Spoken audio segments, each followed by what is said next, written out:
Hello, and welcome to Recent Activity, your new favorite entertainment review podcast that attempts to cover every film, every show, all at once. I am your co-host, Andrew Morgan.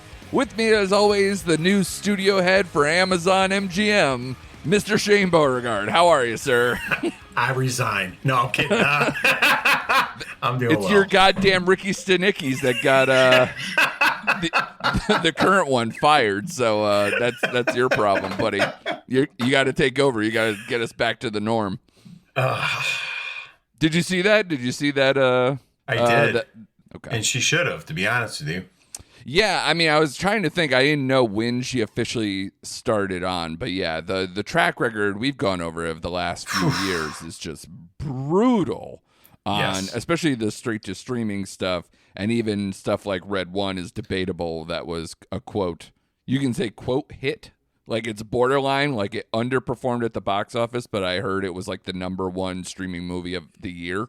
Yeah. Once it hits streaming, so, but that's holiday stuff. It's so cheating. But anyway, you get it. But I'm glad you're on board, buddy. I'm glad you're taking over. That's great. Good to see you as always. Big day for us. Big day out here in these streets. We did the work. We've been doing the work. We haven't talked TV in a while. And boy, are we going to talk TV today. Yeah. We have not one, not two, not 10, but 12 TV shows that we are going to go over today. We will try to be generous with, spoiler stuff and what have you. The completed shows are going to be tough. I would assume that we will probably have a little bit of light spoilerage. You think, Shane? Yeah, sure. A little bit. I'll try to keep some of them that you haven't seen, like just a general, so I don't spoil too much, but yeah. Sure. Yeah, and same. Like, I like when I'm talking about a murder mystery, I'm not going to tell you who did it. But, so you're welcome.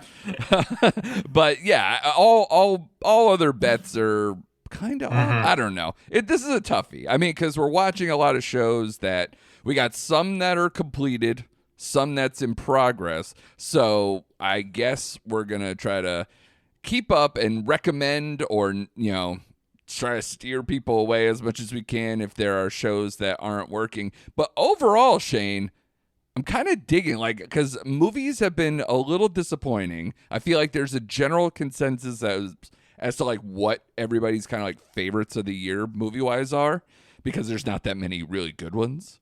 Right. But now TV is getting interesting. Yeah, no, because it comes in lulls. Like we were sitting here a while back, and we're like I probably, I had my TV shows I liked, and all of a sudden, all these came out of nowhere concurrently. I'm like, oh my god, this is on this night, this is on this night. Let's go. Yeah, it's too much. And then you pop in a binge model. I inhaled a certain Netflix show that we'll talk later, and then.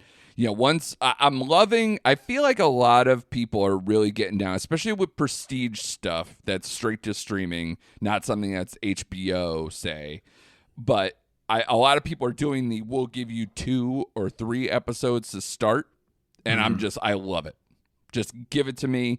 And the problem is that certain streamers, I'm staring at one in particular, is very desperate to keep you hanging on to pay for that they are going to string along a certain show for a very long time to try to get you to stick. Yeah, it's Disney. You're right. It's Disney. Because otherwise, everybody else has multiple shows, it seems like, running concurrently that are doing well.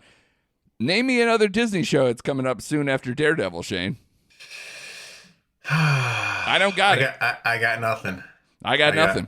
I got nothing. They're just hoping we watch Moana 2 until we die. Yeah, they got nothing. Yeah. Yeah. It's amazing. They're not the studio who fired their studio head. Instead, it's at least on this list, we have 1 from Prime. We have 3 from Apple TV Plus, 2 from Netflix, 1 from Disney, as noted, 1 from Hulu, 1 from Paramount Plus, 2 from Paramount Plus, and 2 from HBO/Max. So a good smorgasbord. Hopefully everybody gets something that's on their list. Shout out to Peacock for not playing this round. I was just about to mention Peacock. Yeah, poor Peacock. Do you think that's on us? Is there something that you've had your eye on to be like, oh, we're totally whiffing on this? I know there's a Amanda Seyfried show that's like a procedural, almost like cop thing going on. I almost started watching that. I did, but I kind of had to be in the right mood to get into that kind of show because it just seemed just dark and dreary and like, I'm not in the mood for that right now. So, yeah, that's the only one I could think of, though, that Peacock has out right now. Yeah, because we haven't talked Peacock since Hysteria. Yeah, that was in fact that and that Laid show was the last two I watched on Peacock, and that was they came out around the same time. So well, we also you ended up watching Teacup too at that same time. So we had like a little thing where we were like, fucking Peacock. What do you know? Well, that was fun while it lasted, but I'm hoping. Because I've started to hear rumblings of Poker Face stuff bubbling up. So I'm hoping that comes back soon. And with a vengeance, I need that kind of star power and that kind of fun back on Peacock to justify having that subscription, of course. But let's get started, man. We got our first one here is a show that is near and dear to our hearts that we always check in with every time they drop a season. We're always excited to get back on Amazon Prime, Shane's new studio that he's running. Get ready for more Frank Grillo. Honestly, can't go worse than what's going on. Sorry, go ahead. All due respect. But it's season 3 of Reacher. That has come across our desk. Our favorite one-man army is back. He's now... Where are they? We determined they're in like the Northeast. They're in like Maine, sort of? Maine, right. Maine, yep. Right, but they have to like cross over to Mass and Connecticut every now and then or whatever for stuff. Yeah. So they're in Maine. He's hooked up with their DEA agents, right? That Correct. They're working with, where there's a kidnapping, missing persons kind of a situation going on in this compound. With Anthony Michael Hall being this arms dealer that is also a rug salesman. Like, so it's a covert op kind of thing, but he's taken over by this other former, I don't know what you call what Quinn would be, but a former person who's been in Reacher's crosshairs before that he thought he had snuffed out, but is now back. So a lot on his plate. A very big season of, Reacher being undercover in that home and trying to find this CI for the DEA agent Duffy and also trying to take down Quinn's operation and everything else. So a lot on the plate for Reacher this season. I've had a lot of fun with this season. I don't know. Again, we'll always kind of chime in to be like, what's your season ranking as we're now into season 3? But I would say I'm glad at least they went back to basics in a way that it's mostly Reacher and not like a whole like platoon of his people like season 2. I'm glad that they kind of have this so that maybe they can get back to something special maybe in season 4. So where are you with Reacher now, seeing season 3 for all of its glory and now like kind of stacking it amongst the other seasons? Yeah, no, I agree with you. It took me probably honestly like the first couple episodes to really get into this season. Which again, nice that they dropped 3 like they usually do. Yeah, so by the third episode, I was like, all right, this is what I like. And I do like the aspect where it's mainly him, and towards the end you get some help. But I liked this season. I like Anthony Michael Hall as the dad. I like the turn he kind of takes towards the end. His little redemption arc or whatever he goes through. Absolutely. But of course, the only thing we were waiting for in this entire season, and what I'm going to say, was the showdown with him and Paulie. That's the only thing I was waiting for, and it paid off, and it just paid off in every imaginable way you could. It was so freaking cool. Like, so I loved long, it was like a kaiju fight in the middle of like that barn garage thing. It was nuts. The amount of damage that they can take in the back and forth, it was astounding. Now, Did I tell you? I forget what. I think it was last week. My buddy and I were just talking about like, God, like that guy makes Reacher look so small, and my first instinct was to be like, is Alan Richardson like not tall? Like, what was my thought? We looked it up. Paulie is like 7'2" or something. He's like he's 7'2" something. Yeah, he is Yes. a mammoth human being. It's absurd. Alan Richardson, I think we said is He's 6'5". 6'5". Yeah. So this guy's got him by 7 inches or whatever. Like, crazy. Yeah, But an incredible amount. But all you're right. Full ticket price. Sign me up. yeah. Season Sign tickets me to up. see that over and over. Yeah. Yeah, absolutely. But overall, it was an enjoyable season. Like I said, I like where they focus on him. I liked a lot of the storylines. Duffy it was hard for me to latch on to her. That accent just killed me every time she spoke. Yeah. It just kind of killed me a little bit. But I ended up liking her and him together. I liked the villain Quinn because he was a straight psychopath, sociopath. Yeah. And I was like, man, like that was kind of a new villain for him because he really just did not like what he did to that flashback episode, what he did to his previous partner, which is why Reacher, wanted him gone. Yeah. So I like the setting in Maine, to be honest with you, the house on the coast like that. That was cool. I'm on board. In fact, I did like this better than the second season. Now I still like the first season a tad better. I liked so it. too. Yeah. I like the deputy, and I like the attorney or the lawyer. I think he is from the first one. Yeah. But I liked him and the deputy from season 1. I think that kind of like planted that flag for me for season 1. But no, I'm looking forward, obviously, to season 4. They're already starting to film this summer. Like Amazon knows what it has in this series. Oh yeah. It has not disappointed at all so far. So they're going to keep cranking these out, like, I think fast. Yeah.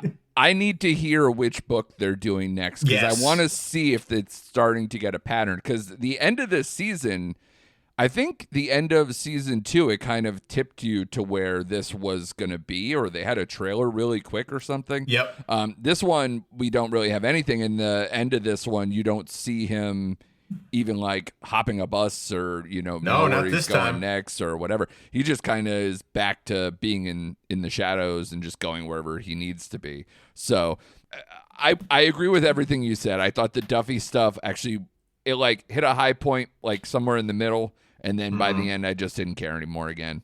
Like it was just like, she was a one note kind of a thing.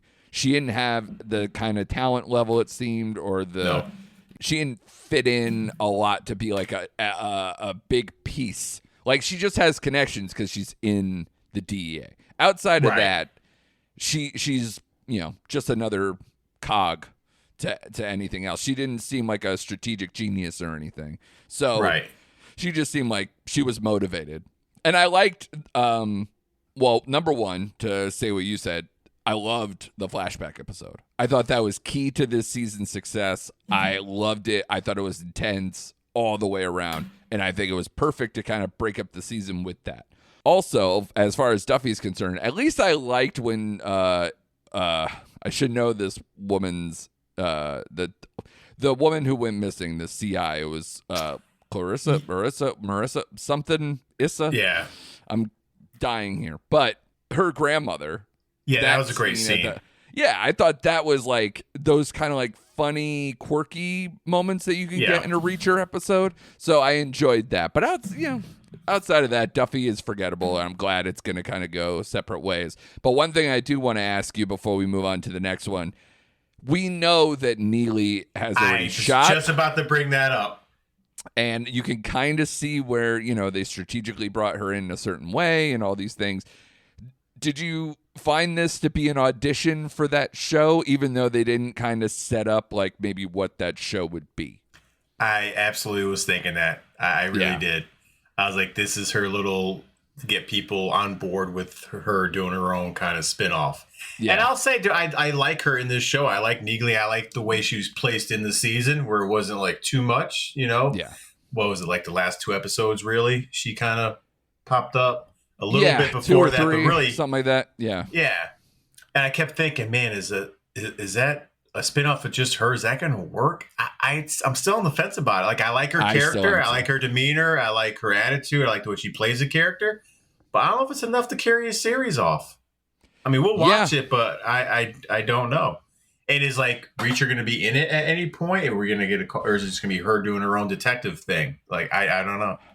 I would think at most it would be the flip of Neely, where like she comes in and maybe she's extra help, or she's a phone call away doing some extra thing for Reacher, that maybe Reacher can do that. But again, the whole point of Reacher, number one, he's too big of a star that I would probably say you got to keep him away like 98% of the time. It's like ballerina to John Wick right now. And Ana de Armas is at least a bigger star. You know what I mean? Right. She can carry her own. And they still felt the need to bring in a time period that John Wick is still with us. So that, is purposeful. So I'm assuming they're going to do something like that. I don't know if there's any Neely books. I didn't look that up. I don't think so. To know whether she has her own separate story. So it's very interesting that she's the one that they're like, yeah, let's do that. I'm not sure either. I'm with you. I'm still on the fence about it, but it's coming, and we'll end up watching it. That's for sure.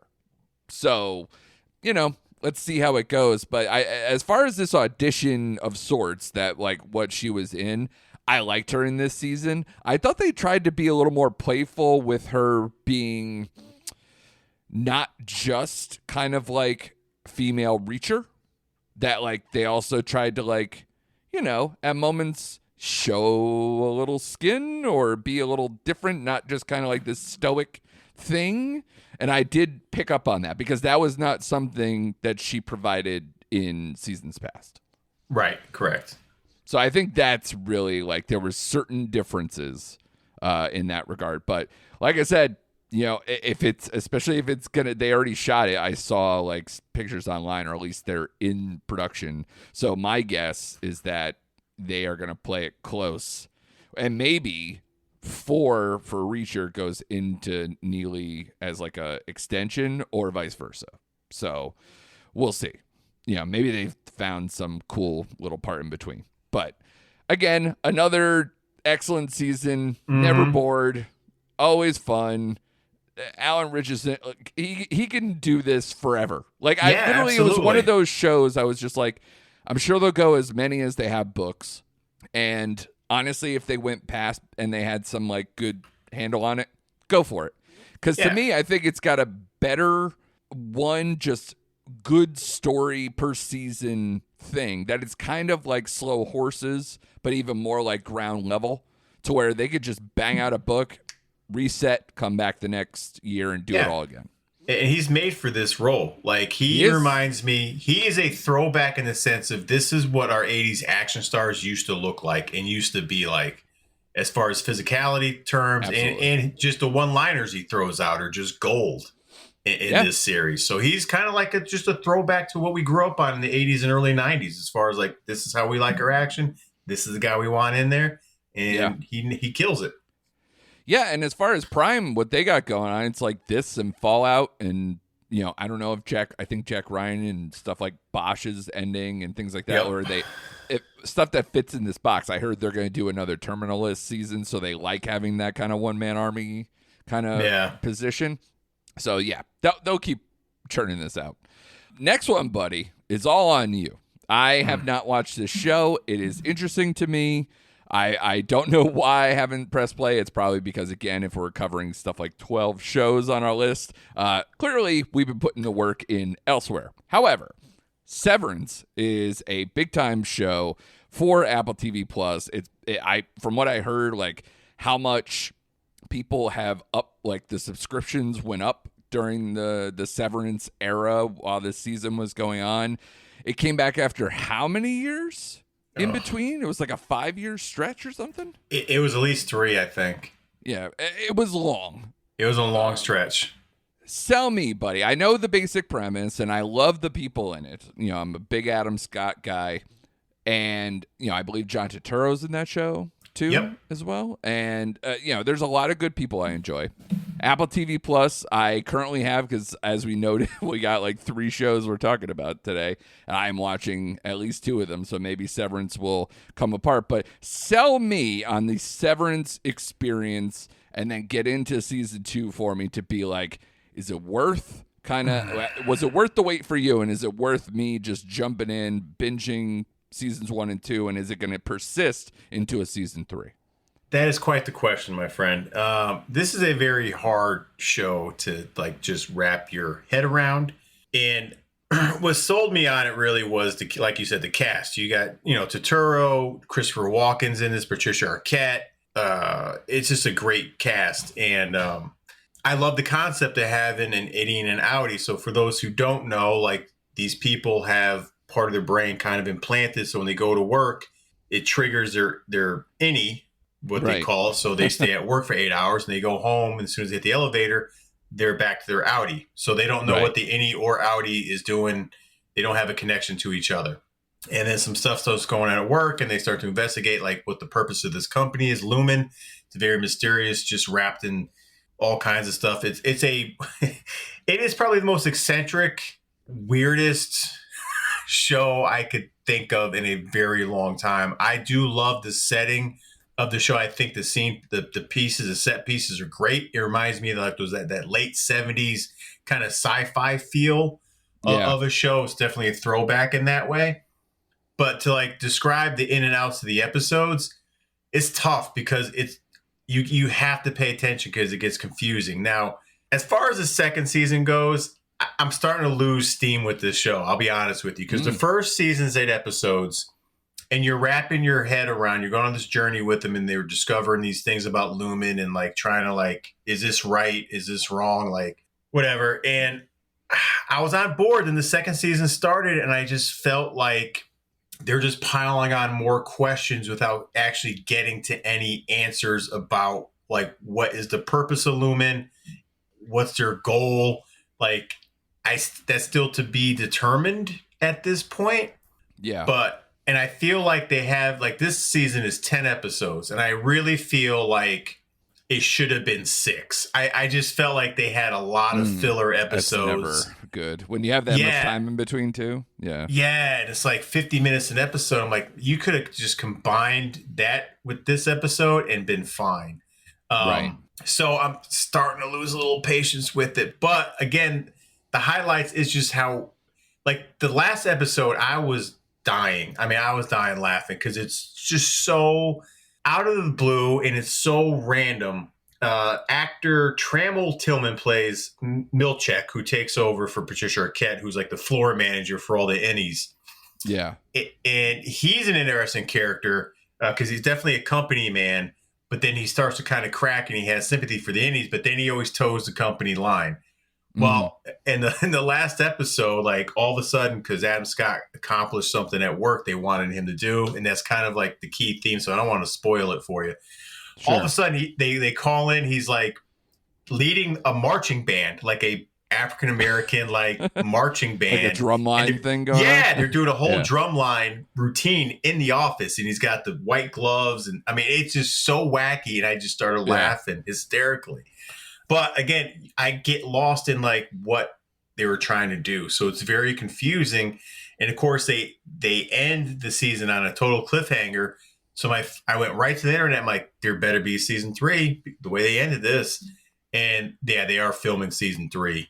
So there will be a season. But so it won't be as long of a delay. Thank goodness. It won't be as long as the delay. Well, I say the show is definitely unique and it's something you've probably never seen before. Conceptually great.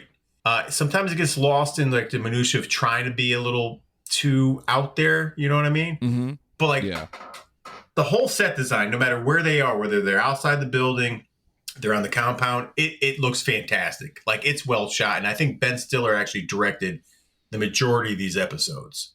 Yeah. So hats off to him on this. And the cast is just fantastic, man.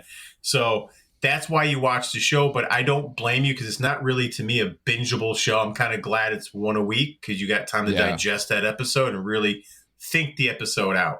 Again, there's so many themes in this show. It's kind of like really hard to like describe to everyone without getting them lost in it. But it definitely has like that what work relationship, how much you give to a corporation. There's, themes of that, obviously. And it's a worth your time. To me, not bingeable, and I don't blame you if you hop out after season 2, to be honest with you. The highlight, though, is Christopher Walken and John Turturro's relationship they start to form in this show. Fantastic. Them two together, it's great. Definitely one of the highlights. So it's definitely worth a check, but a cautious check, if you know what I mean. So the hype meter on this, because it's off the charts. I mean, it's got almost a 9 score on IMDb, and it's like this, it's this huge show. So you're saying good, but not maybe worth like all this. It's getting a little too hyped up, to be honest with you. Yeah. Okay. It is, because I'm getting bored with it at times, and there's times I'm fast forwarding through certain episodes. Like they do a flashback of Patricia Arquette, who's a major cog in this show, but they do like a 50-minute episode on her. It's like, that could have been done in 10 minutes. Like, we didn't need all the exposition on that character. Right. And so I'm like, oh man, come on. Yeah. So just worth a watch. It honestly is not worth all the hype it's getting. It's not a 9 point whatever.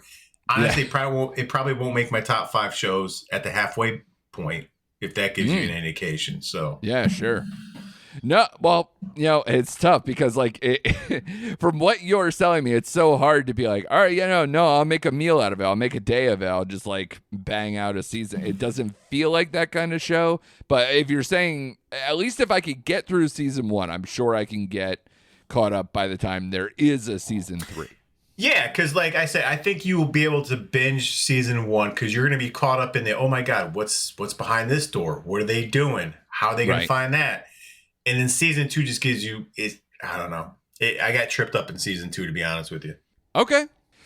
Excellent, man. I will try to give that a watch. I can't say whether, it feels like one of those. Remember when you like recommended certain things to me, maybe when we talked TV early last year, and then like, by the end of the year, I was like, you know what? Mr. and Mrs. Smith is really good. And you're like, you son of a bitch. I recommended that to you in like January. What's wrong with you? So that feels like that might happen with something like these scenarios. Because by the time you get around to it, through the summer and everything else, you forget about things. And then there you go. So I was like, oh yeah, Severance. But it definitely is a show I can recommend for people. And this is as a person who I can't tell you that I maybe watched one Shonda show from Shondaland, all that stuff with Netflix. But I enjoy a good whodunit, a good murder mystery, a good kind of like, one detective show, your Knives Out, your Monks, your, Clouseau's, any of these things, you have so many examples of how you could do your Agatha Christie, all that. And they love to nod to a lot of those things. So if you are a fan of all those different level of whodunits, quirky, eccentric detectives who can come in and do a mystery, this is your show. The Residents on Netflix. Created by Paul William Davies, who I believe worked a lot on Scandal, so that's how he knows, obviously, Shonda very well. But this is headed by Uzo Aduba. If you were a person who watched Orange is the New Black, people will be most familiar with her from that. But this show is stacked with cast. Uzo Aduba plays Cordelia Cupp. She's the detective, the who runs the investigation of a potential murder that they think was originally a suicide within the White House on the night of a state dinner where they were hosting the Australian delegation, including having Kylie Minogue be a character in there as someone who performs at there and then also gets into it. They also do that fun thing of Hugh Jackman is mentioned several times in the show as being at there, but don't show him once and he's not in the show at all. So those things are very fun. But a lot of fun people that I love are in this show. Giancarlo Esposito, Ken Marino, Randall Park, Isaiah Whitlock Jr., Jason Lee, who I haven't seen in God knows how long. I haven't seen him in forever. He is a scene stealer in this show. So if you love him, you'll definitely love that. I was very shocked to see Al Franken be a senator in this, holding the hearings on this particular murder mystery. I was like, wait a minute. He got fired from his job and kind of canceled of sorts. Like, bold, because that is not a Netflix move.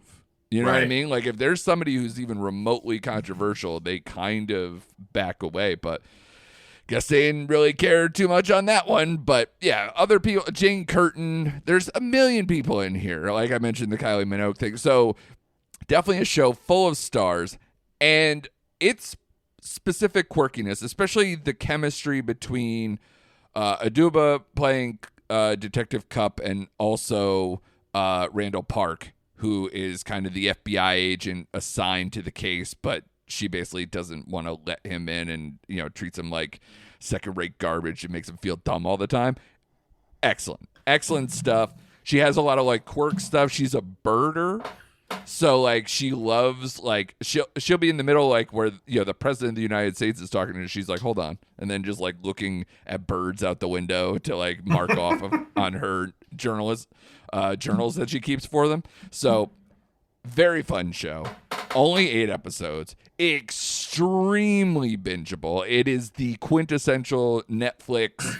Just turn it on, set it, and forget it. Just bang out episode after episode, and you will not be disappointed. It starts out a little slow because, again, it's a murder mystery, so it's going to give you everybody and anything. Oh, forgot.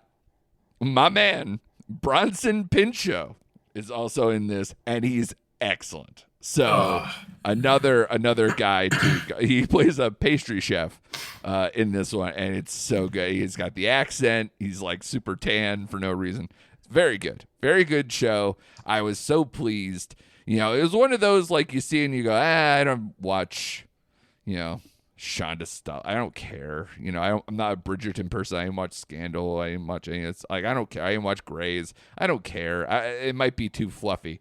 Instantly wrong, and very happy to be wrong, and very happy to say go watch that show. Nice. Well, you got me sold. Yeah, well, I'm hoping you're going to sell me on the next one because I've heard things from you and other people in my life to sell me on Paradise, a Hulu show, which Hulu is interesting. This is probably the first Hulu show that's been recommended to me that's not an FX on Hulu thing. I can't remember the last one. Can you? Nope. Everything has been FX driven through Hulu. Yeah, it's all Shogun the Bear, you know, on and on. So, you know, the old man, you know. Yeah, maybe Jury Duty. No, that was free TV, whatever, okay. Freebie, whatever it was you're called. Right. Yep, you're right. That old Amazon thing, whatever it was called.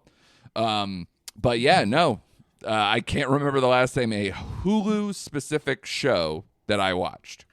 So sell me on Paradise because I love me some Sterling K. Brown. Mm-hmm. I love a good kind of, now again, this is like sort of a political thriller, conspiracy thriller, but also might have a little bit of like, you know, it looks like it might have a little bit of Lost to it or Lost on its brain. So sell me on Paradise. Wow, man. I'll tell you, this show came out of left field for me. I was, you know, just to backtrack a little, I was trying to find something to watch, and I kept seeing these articles about Paradise is blowing up, and I'm like, what? Okay, whatever. I thought Hulu, okay, yeah, whatever. I'll give it a shot. Instantly hooked.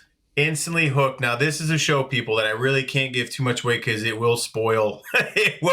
It is hard to talk about the show without spoilers, but the basic premise is a who's done it, and I know you like the who did it kind of aspect of shows. You have a Secret Service agent investigates the murder of a former president in a seemingly peaceful community, and that is your setup. Sterling K. Brown plays the Secret Service agent. He's the lead one. James Marsden, who is, we talked about this before, and I think is like the most underrated actor I could ever think of in my entire life. The guy had so many roles he nails. He's never talked about ever as like, hey, this guy. He plays the ex-president or the former president, and he is great in this show. And you also watch it for Julianne Nicholson, who plays the character Sinatra, and she's kind of like, I don't want to say the fixer, but think of her as like the fixer of like the political schemes going on. And what this show does is it starts out as kind of like I don't know, like a drama procedural you'll see every week on your typical ABC, NBC stuff. And then it morphs into, like you said, the conspiracy theory. And then it morphs into sci-fi elements. So it starts rolling into different genres, and I think it balances it out so well. You also have Sarah Shahi in here, who I absolutely love, who is in Persons of Interest later in those seasons. Oh, yeah, buddy. Oh, yeah. Oh, yeah. But you watch this because Sterling K. Brown owns every freaking scene he's in, especially when he's in with Juliana Nicholson. Them two together are great. But this is Sterling K. Brown all the way. Like, this is him. I love the soundtrack to this show. Because James Marsden's into like 80s music and he's making all these mixtapes he's trying to get to his son. And his son's like, you're old. These songs suck. And he's still trying to press on these things. It's great, but it has emotion. I think every character in here gets like explored enough where you get their motivations. You get why they act the way they act. So they really answer any question you might have about these certain characters. And they really do a good job of like, you don't know who did it. Like you don't, like you're not going to figure it out by episode 3 or 4. Like it's unexpected, but it's well written. It's something that may happen. Like you can definitely see the situation happening down the line. Right. As far as like politics go, yes, there are politics in it, but it's never heavy handed at all. Right. Because the real setup is this community and what these people are doing within this community. And, you know, it's just fantastic. It would be probably one of my favorite shows of the year so far. Like it's very bingeable. And to get back to the music, what I like, and I know this is a selling point for me, is they always remix like a popular song from the 80s. And usually that doesn't work for me when someone remixes a song or redoes it. Yeah. Yeah. And they nail every song they redo in this show. Like I love it. I can't recommend this show enough. And I think everyone I recommend it to is like, man, that and they binged it and they're like, that was really good. I'm like, just get through the first episode. Once you get through the first episode, it just rolls and you can't stop watching. This is a show I wish Hulu would have released all at one time because I would have finished. Yeah. It is but like fantastic. you said, they're kind of in that spot right now where what do they have with shows going on Hulu? Even like the FX stuff, I don't know if they're kind of in between shows, at least to say, I don't know what they have coming up per se for the rest of the year, but yeah, good on them for at least having a big hit. I like I said, a lot of people I know have watched and enjoyed it, so I think it's going to be, whether it maybe have like hit out the gate is debatable. I haven't heard the numbers on that, but I will say it should be something that will have legs. And you're looking at a season 2, or was this a one and done? Nope, you're looking at a season 2, buddy. Excellent. Especially once you get into the larger conspiracy stuff. Yes. If they can nail that, those type of shows can definitely have legs of like 3-4 seasons, like solid seasons. So that's good to hear. Another show that is on my list, and God, every critic I know is just going bananas for Adolescence on Netflix. Only a 4-episode miniseries, but I hear quite emotionally intense, and you were able to catch this one as well. Sell me on Adolescence, because I got so afraid from people's kind of being like, wait to be devastated kind of attitude about it, that it kind of like, all right, I need to like, you know, block off like a half a day to be like, all right, I'm going to just destroy myself and then go on, you know?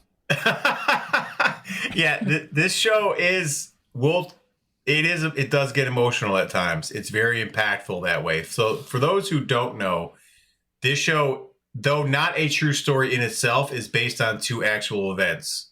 Oh, okay. I want to say Stephen Graham. I think that, sure I got that. Yeah. Is the one who conceptualized this show. And that was his thing. He read 2 news stories from 2 incidents that happened around the same time on different parts of the globe. And he decided to kind of dive into the subject a little bit more. Let me see. So you got Stephen Graham plays the dad. Owen Cooper plays Jamie, his son. The great thing about him is he's never acted before. This is his first role ever. Oh, wow. Yeah, never. And he nails this. This is about a 13-year-old. I'll just read what they have here.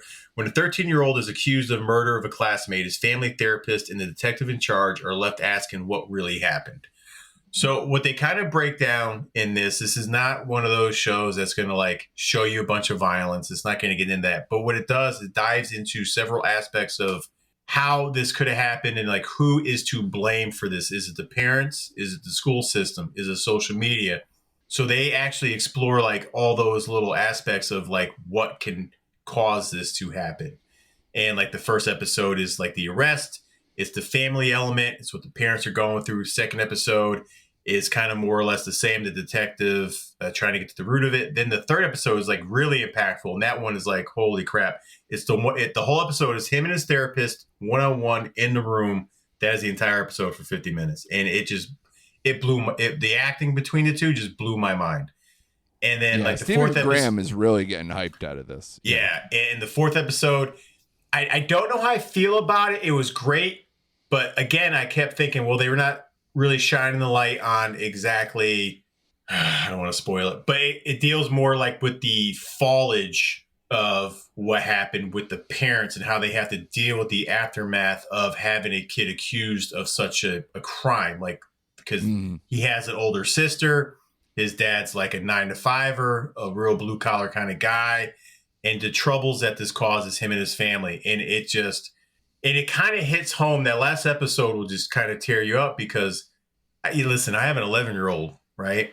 Right. And one of the lines was, we checked, like he was home all the time. Yeah, he was into this, he was into that. Then he got in the computers and we didn't know any better. Is it our fault? Like we kept saying, hey, are you doing okay in there? And he would say, yeah. And they didn't think of anything because he was on his computer, didn't really go out, wasn't involved in the sports. And then something like this happens, like, was I a good parent? Did I do as much? I mean, it really just like dives into raising kids in today's kind of age and what you can do. Because honestly, my kid's like that now. He's into the Fortnite. He's into this. And like the father's like, well, I bought him the microphone. I bought him this. And I'm like laughing. I'm like, I just bought my kid a microphone and headsets. Like, yeah, I'm kind of doing the same thing, Sure.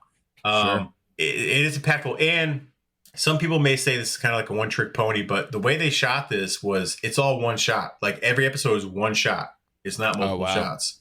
And I do like the way they do that because it really kind of like brings certain stuff to the characters and the way you're kind of following the camera around to these different people that you meet. I think it enhanced the viewing of this show and really kind of like just put the cherry on top for me on this one. Excellent. Very, very well done. Very worth the hype for sure. But yes, if you're a parent, definitely, yeah, it's gonna hit you. But again, it's not a ton of violence. It doesn't go into that aspect of the actual crime. You're not gonna see like crime blood splatters or like photos and all that kind of stuff. So, yeah, just a great show. Stephen Graham, man, like. He's working now. He's got this, and he's got another show on Hulu right now that I'm kind of watching, 1,000 Blows or something like that. That he's okay, yeah, that he's in, and it's funny because the therapist is also in that show with him. So, interesting. Yeah, but great show. The way you're describing it makes me feel. Are you familiar with the movie Mass?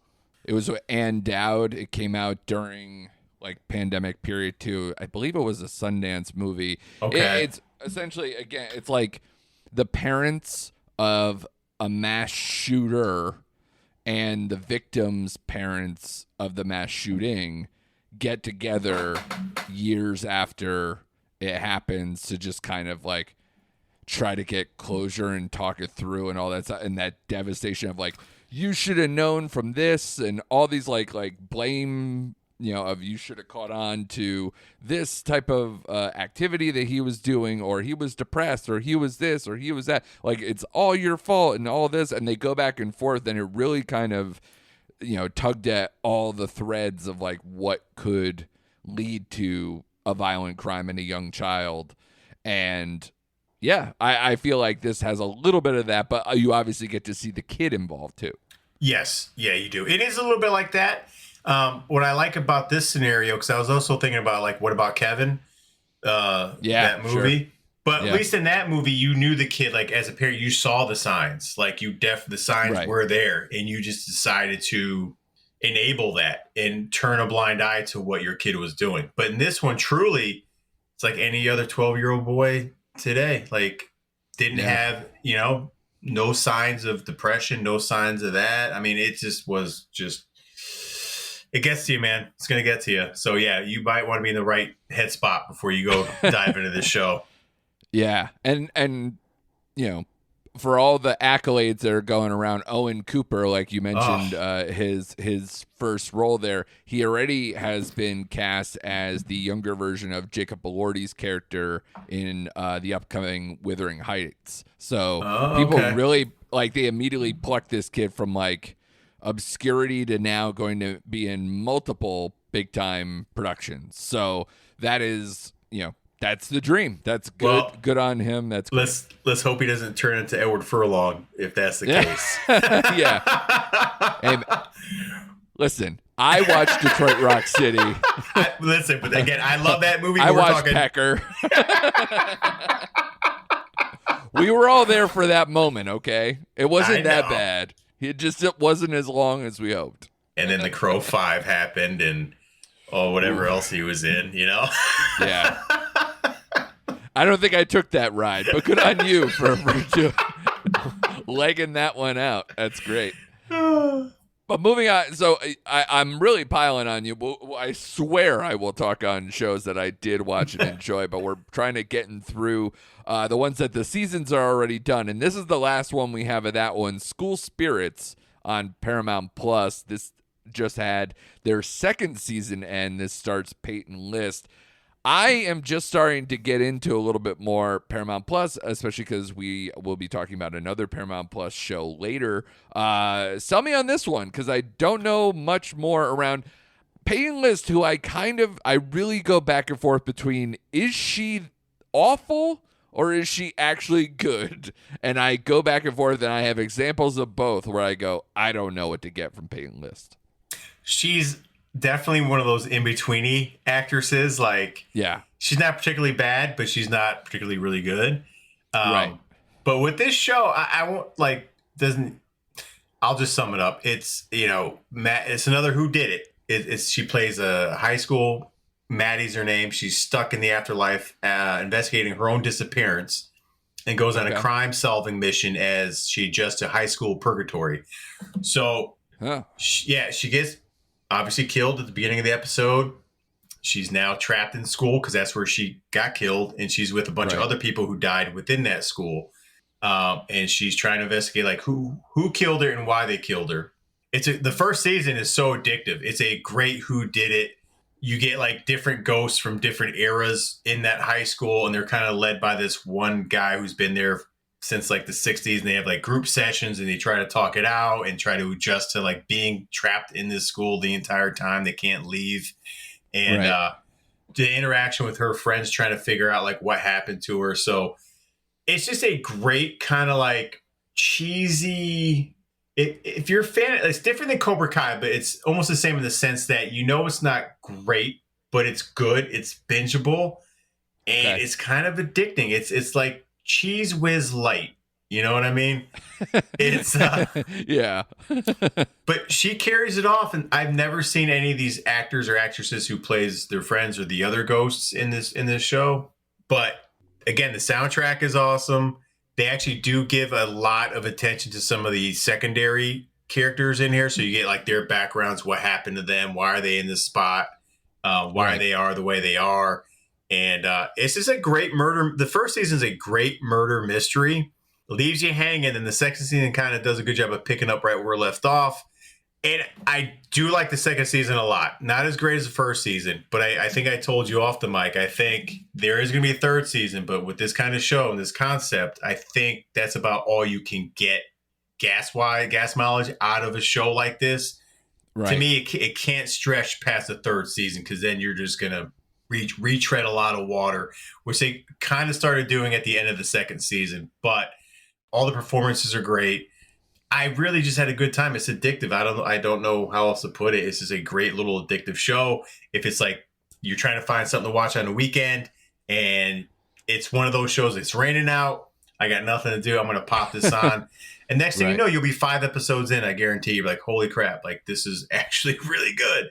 So, yeah, kudos for School Spirits now on Paramount Plus. Used to be Netflix, but now Paramount Plus. So, which you don't see.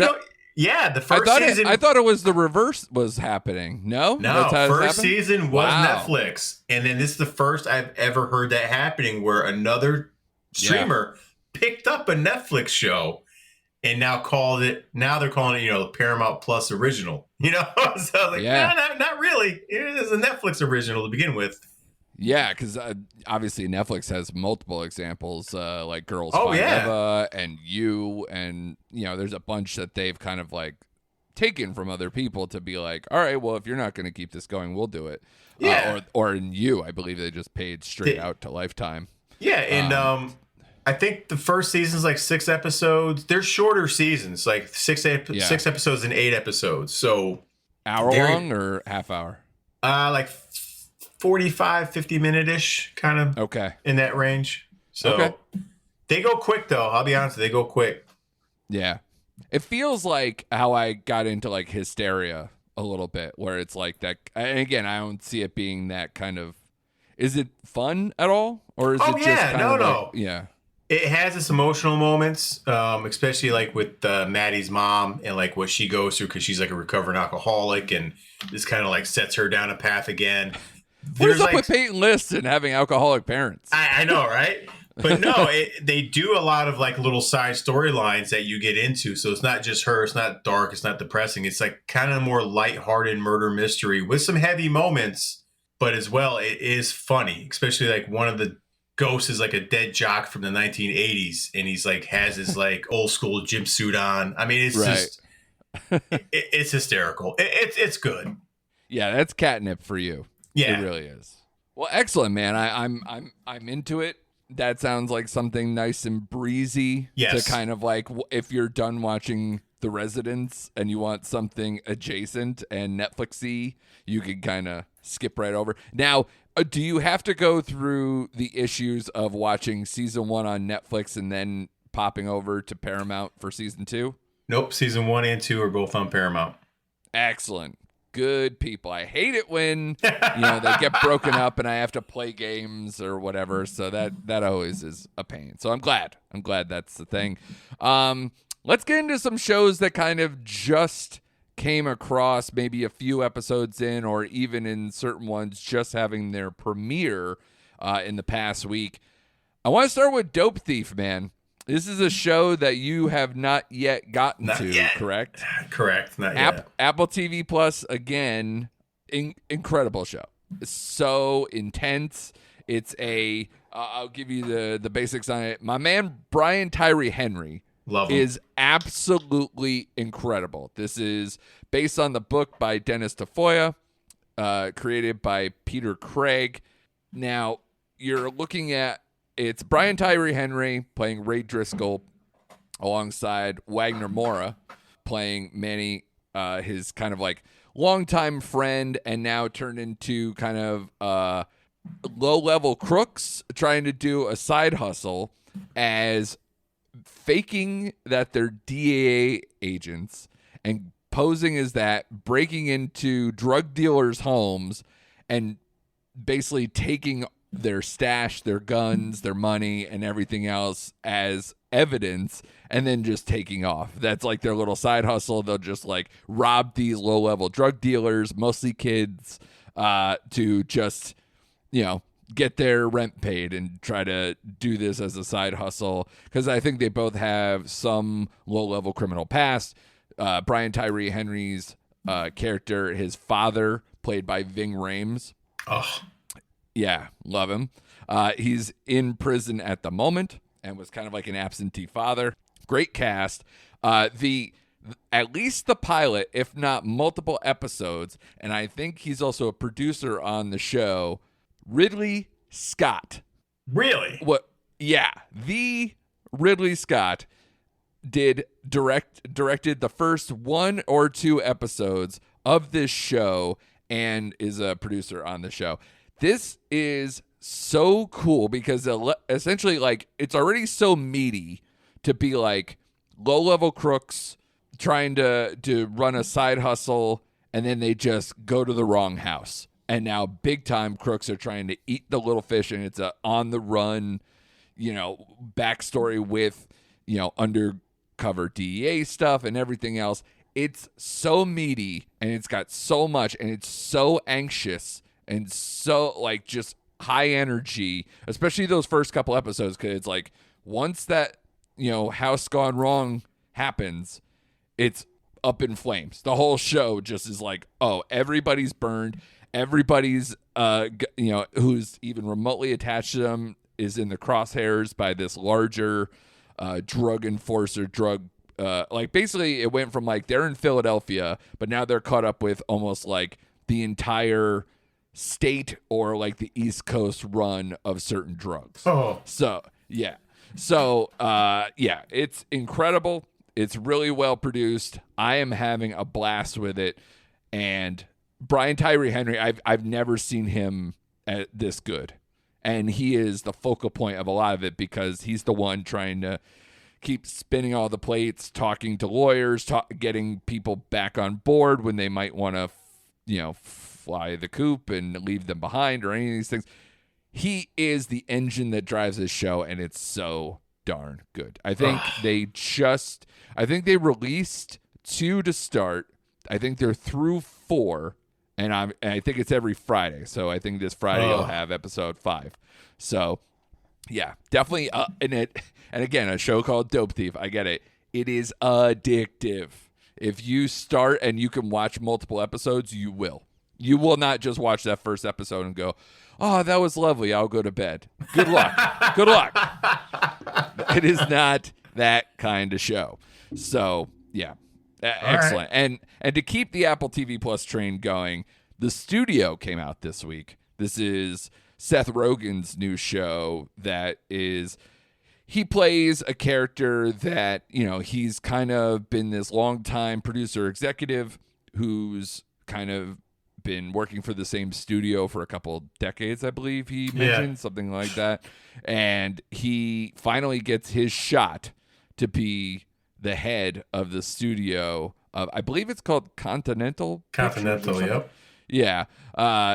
And it's one part like, I'm trying to see what kind of comedy that it kind of leans into. It's a little bit of like it's more of a prestige comedy. So I guess if you want to compare it to like a Veep or Arrested Development or any of these kind of ones, but it's not that level of goof, and especially yet the second episode is very goof, but it also is so inside baseball on kind of the studio system, especially as it runs right now, and it's loaded again with so many people we love. I mean, even just in the first episode or 2, which is what's available right now.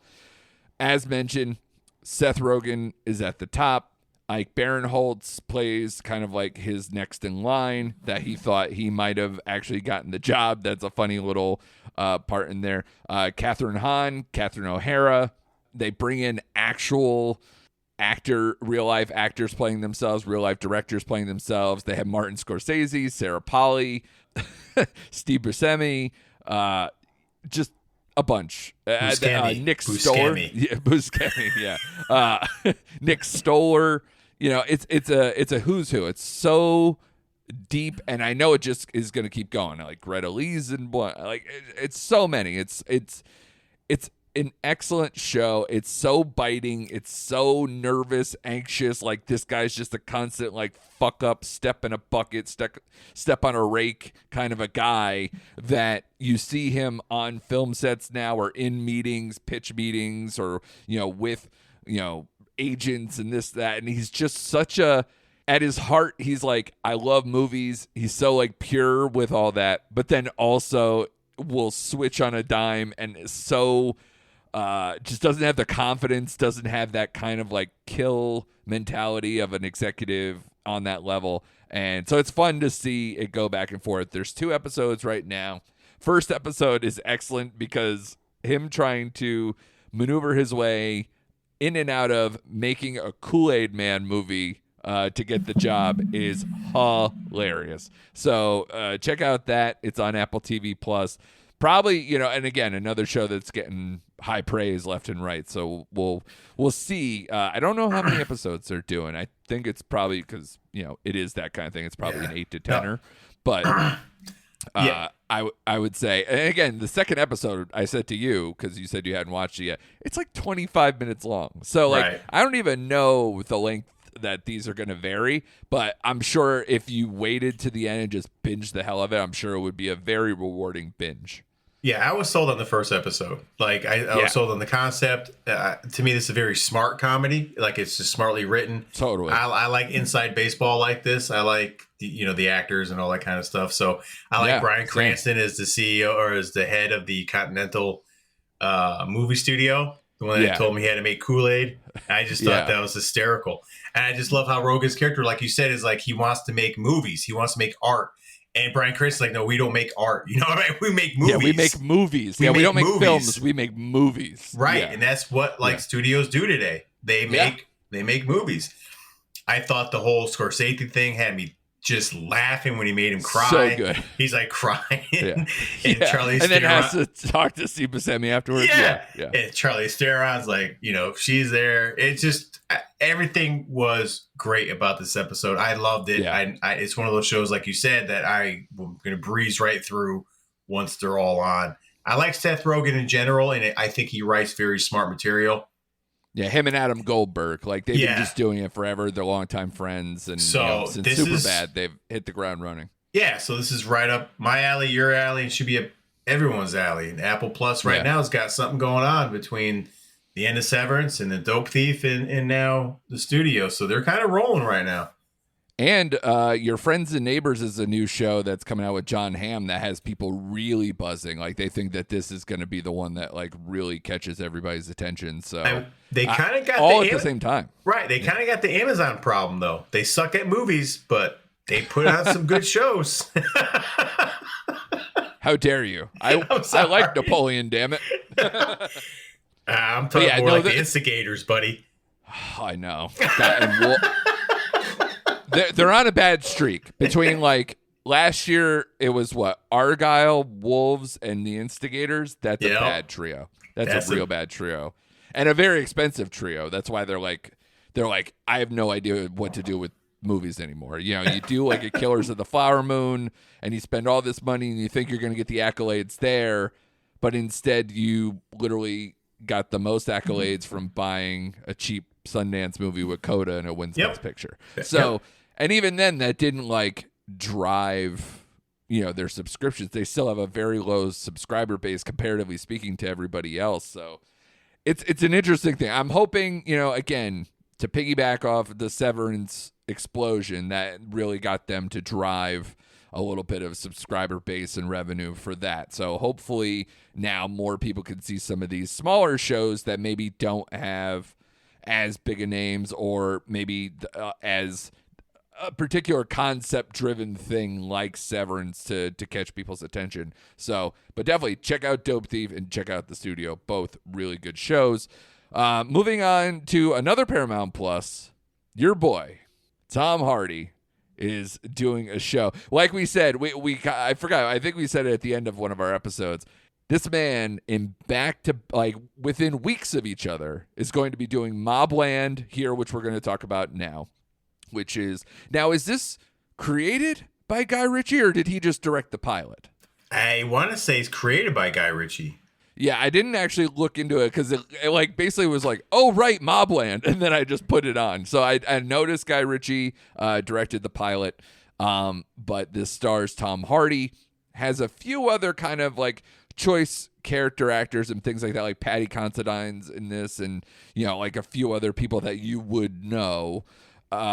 Including Pierce Brosnan is probably like the most meatiest of the supporting people around Tom Hardy at this stage in the first episode. Yeah, at this stage, yeah. Because you got Helen Mirren in there. You got Helen Mirren in there too. Oh, yeah, of course. Yeah, she just doesn't have as meaty of a role, but she looks like she's gonna have a huge deal. Yeah, especially the way that episode ends. No, he did not create Mobland. That was Ronan Bennett who created. Okay. So. I guess Guy Ritchie's is directing. Yeah, which, hey, I mean, it doesn't feel Guy Ritchie-ish in like that snappy version of it. Like, it's not going to be The Gentleman. It's not going to be, whatever.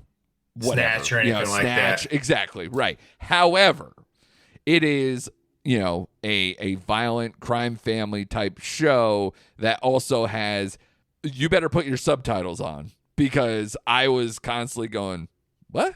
Like a little bit, just not like every word, but like right. enough of like, I don't know where the accent is specifically, but it definitely has certain like a Cockney to it or something. There's something to where I'm losing a few words here and there where I go, thank God for subtitles. Yeah, you can't play Angry Birds or Candy Crush and try to watch this show, because you're gonna get lost in dialogue for sure. You got to pay attention.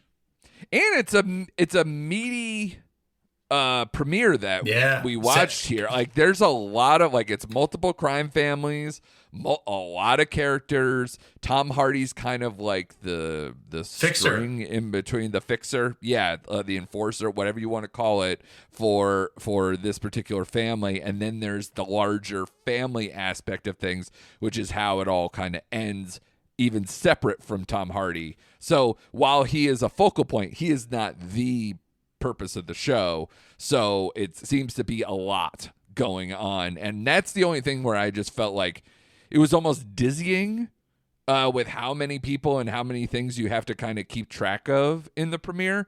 But outside of that, I was like, oh yeah, I'm in for at least a little while. It wasn't as strong as maybe some of these other shows. But again, one episode in, it's enough to keep me going. And Tom Hardy is really good at it. Yeah. Did you hear that? That was talking about Tom Hardy, baby. No, it's one of those episodes that has to do a lot of heavy lifting and a lot of setup. So you can see where they're setting up the landscape of what's to come. So yeah, there is a lot going on, but with a purpose. And I love that. I love Pierce Bronson in this as like the head of the family.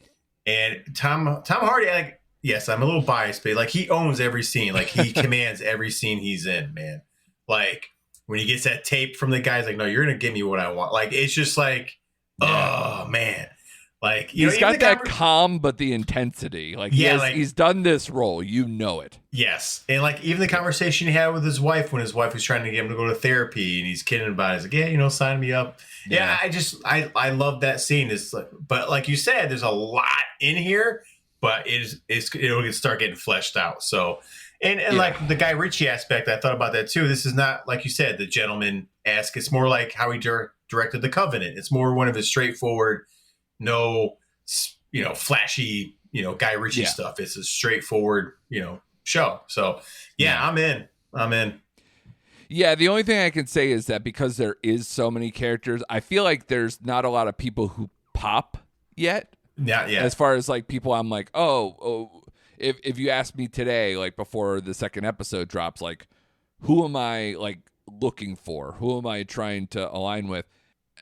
Like, I'm going to go with the stars because I just know them. But outside of that, it's really hard to kind of get a grasp on some of these other people that are in the show. But again, I think, it's early, good enough pilot. I will continue to watch that one on Paramount Plus. Daredevil Born Again, buddy. Here we are. We had a whole premiere episode. Everybody, if you want our initial thoughts on, it was a 2-episode premiere that they had originally. 2 and episodes. They're doing, is it 16 or 18 episodes of this show 18. That's going to be this season? Yeah. Insane. Which at least I was happy to hear in one regard, before we get to everything else, that this was at least a 2-episode week. Because I'm like, we started to do the math. We were like, is Daredevil going to play until the fucking summer? Like, what are we doing? That's going to be crazy. That's old school. That's really old school. So you, sir, came on this podcast in full Daredevil mask and hood and everything, sweating to death just for a sight gag, only for my benefit. So thank you very much. Hopefully we can like snip that picture and then send it around on the socials. But I wish I again, we go back and listen to all our feelings on that. I love the original Daredevil show. So do you. It's one of our favorite Marvel things ever. Might be the best Marvel thing ever. However, you and I seem to be a little at odds about the enthusiasm for this show, and we haven't checked in since those first couple episodes. And I will tell you, buddy, a lot of the things that I said back then are still persisting, and I'm not really into this show. And I know what you're going to say, especially as we just finished. What is this? It was episodes 5 and 6 this week? Yep. So you're going to sell me on, dude, but the devil just came back. Like, we're getting some more ass kicking now. Like, we're in the throes, and, you know, they're lining up, you know, Kingpin on one side and Daredevil on another, and they're on this collision course, and they're both coming out of their shells and trying to get back into what they were maybe in that old show. So why don't you just shut up and just buckle your seatbelt, because it's going to be way more intense going through. Then I would ask you, why are they wasting my fucking time? Because this show loves to, like, as I mentioned when in those first 2 episodes, but it seems to keep going. They love to do episodes about anything but Matt Murdock. Or if it's like, hey, it's got Matt Murdock in there. Oh yeah, what's he doing? Because some of these episodes he is doing nothing. Or again, a show that was not based on his prolific lawyering is now all lawyering. Like, it's really getting to me, because I listed all my reasons of, like, it doesn't feel like, it's not shot the same, it doesn't have the same energy, it's like it's blown out, it doesn't have, like, the compelling side characters. We have no Foggy, we have no Karen, we have no nothing. They brought Frank Castle in, and I thought that was, like, it did nothing for me, and which really fucking punched me in the dick, because I was just like, how can you bring in Frank Castle as the Punisher, and I can't get any juice out of it whatsoever. I thought he was like, it was like he never was in the original show. It felt like a phantom limb. I got nothing from it. And now we're getting into the White Tiger stuff, and man, do they love, again, oh, did you love the original Daredevil? We're getting into, like, Star Wars shit. Oh, do you remember you loved that, like, journalist that was a big... So, yeah, cool. We have his daughter now doing shitty on the street reporting that just regurgitates the same plot that we're already watching. Or did you love the White Tiger for like that episode and a half he was in? Cool. Now we got his daughter all up in our business trying to give long monologues that I don't give a shit about. Stop it. Get to fucking Matt Murdock. Get to the stuff we love, and stop wasting my time for 18 goddamn episodes. Well, sir, this is where I have to leave you, and have a good night. No. Again, I love Matt Murdock. I love the character. I can't get enough. I just wish this show loved it as much as we do. See, I hear you, and I understand where you're coming from. I really do. Yeah. Because it was a very slow start, and I am kind of starting to wrap my head around, like, yes, it's going to never have that emotional, like, punch from, like, the Netflix series, because you lost 2 key characters and they haven't replaced them yet in Foggy and Karen. Yeah. And I don't think they will be replaced in this run, right? I think this is almost like a reach where it's just Matt Murdock and secondary characters we're probably even not going to know a lot about. You know what I mean? They're not going to flesh him out enough. So this is like him and his journey without his side characters. And I miss that element of the show. It's a big hole. But like I said, I'm still a little more forgiving. I do like the lawyer-ing side of Matt Murdock. I did. I like the White Tiger trial. I get what they're setting up with the daughter, but probably taking over as White Tiger as the show goes along, because apparently that's what happens in the comics. I really like the Kingpin stuff in here, man. I do. I like his journey as trying to be mayor. Like, scene-wise, I laughed out loud when we went to the school. And the look on his face when they're singing, and he's like, "Yeah, no more. It's okay. I heard enough. You guys are excellent." You know, like, you know, he's trying to do right. I like the dynamic with him and his wife still, Vanessa. Yeah. But yeah, you're right. Like, I understand why you're like, yeah, this is I totally get it because it's still very so. Like the whole bank episode to me, that was a filler episode. We didn't need that whole episode about him stopping the robber in the bank. To what? Set up Miss Marvel's dad? You know, like is it something going on? Yeah, that was down the eye line? rolling. Like, really, you couldn't just have this guy be any old person. We had to talk about Jersey City again. Yeah, to me, I liked the episode, but it didn't fit in with the show. Like, it was just a filler episode. Now, episode 6 is to me where they finally cranked it up enough where, like, now you really have my full attention. Give me Muse. Give me that scene where he tracks him down in the subway. Like, what? That happened so fast. So fast. I know, but like they gave no time. They were like, "Oh, I'm Daredevil again." Like just like what? 10 minutes go by. Not even like in real time. Let alone like I couldn't take it. It was just like he just immediately goes, quick. "Oh, I know exactly where he is because I was researching subway tunnels miraculously." You know, such bad writing. I was so mad. Give me that character. What I read about the Frank Castles, I don't know if you read this or not, but that scene with Frank Castle was supposed to happen mid-season. It was supposed to happen later on in the year. Didn't I tell you this shit? That they were going to mess around with it like they did with She-Hulk, where they were like, hey, we need to grab them early. Let's move this stuff earlier. And that's exactly what they did. Now, they tried to sell you on conceptually that they wanted that scene in early because it makes sense for what they're going to do down the road. But like you said... Why, because of the cops? The cops in that task force? Right, which you know is going to become a story along the way. Get to it already. It's fucking 6 episodes in. But, so...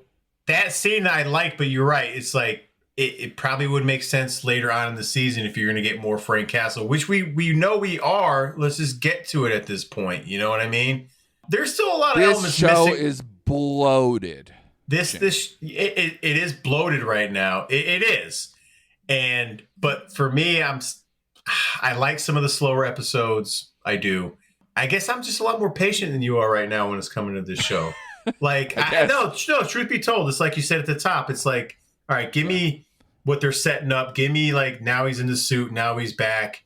Give me that. But again, writing is not as strong as a Netflix, but not even close to the whole Netflix series, right? No. Not even close. But the Fate stuff, all these things that, like, we loved, him writing on his friends, having these like, other vigilantes in his life, all these things, like, it's just not there. It's not there yet. And again, I haven't found a way to, like, because again, we're 6 episodes in, and like you said, they really haven't given any backstory to any of these secondary characters, like his girlfriend that he's seeing. Everything's superficial right now with these characters. They're just surface level. Like, what you see is what you get out of these characters. You know, they haven't really dug deep on them. So I'm still waiting for that to happen, but I'm still engaged enough with the whole Wilson Fisk storyline. I thought that was crazy how he had Adam in the goddamn cell at the end of the episode. I was like, again, another thing where it's like, this is going on. Let's just end it right here. Yeah, they do this all the time where it's like they introduce something and then it's like, by next episode, we'll just wrap it up. Yeah, so... Like tell me, like, when you saw those older Netflix seasons, there was always something layered on top. It was like maybe he was dealing with something now, but there was always the Hand. There was always Fisk. There was always the extension of Fisk's like criminal network, including other factions, the Russians, whoever. Like, there was always something going on, and then always someone for him to confide in and have these like moral quandaries with or whatever.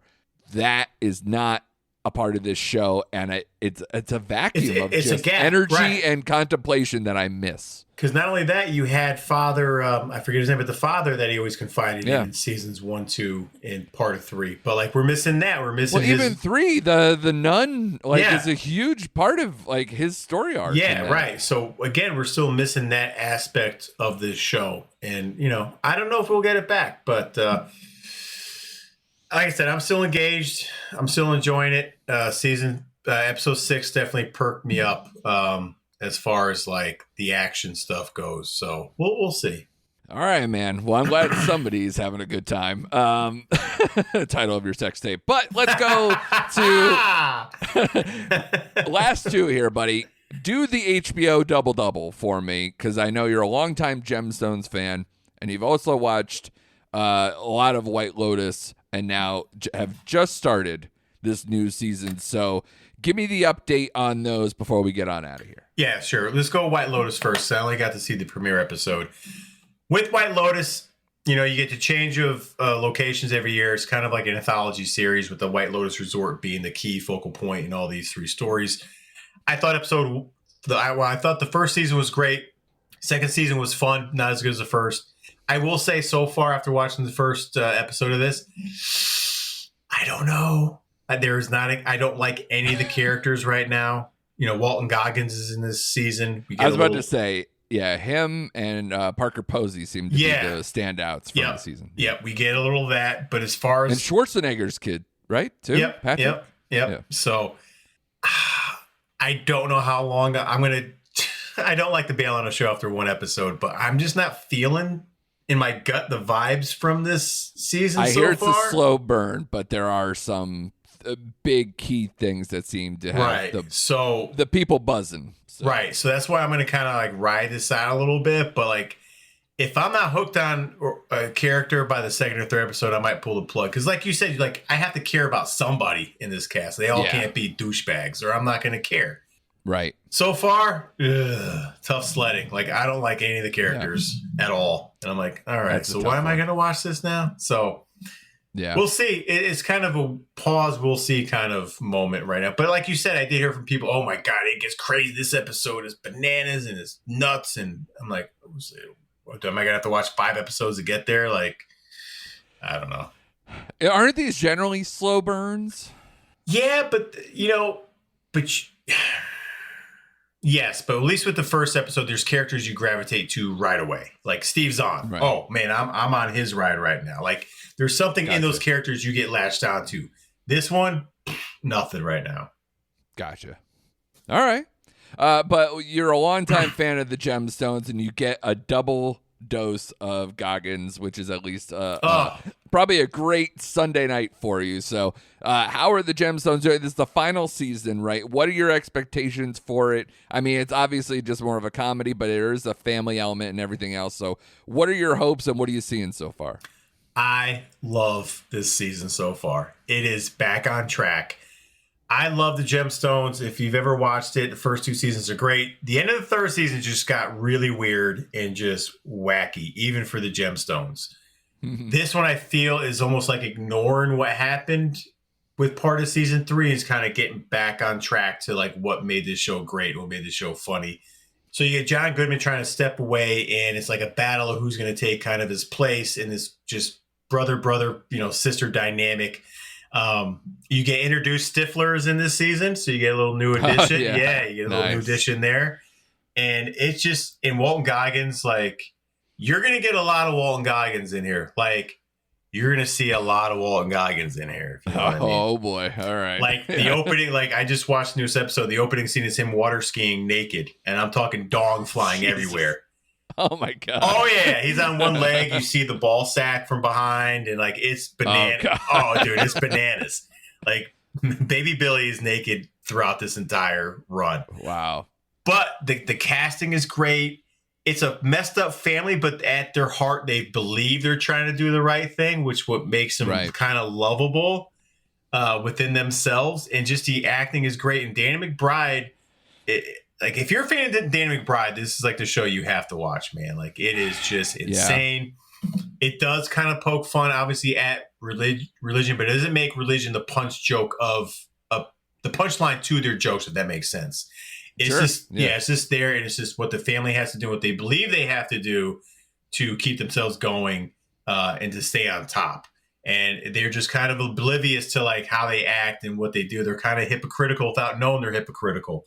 And it's just a fun ride with just loaded with just crazy one-liners and situations and just everything. So yeah, it's back on track. They just dropped the 4th episode last night.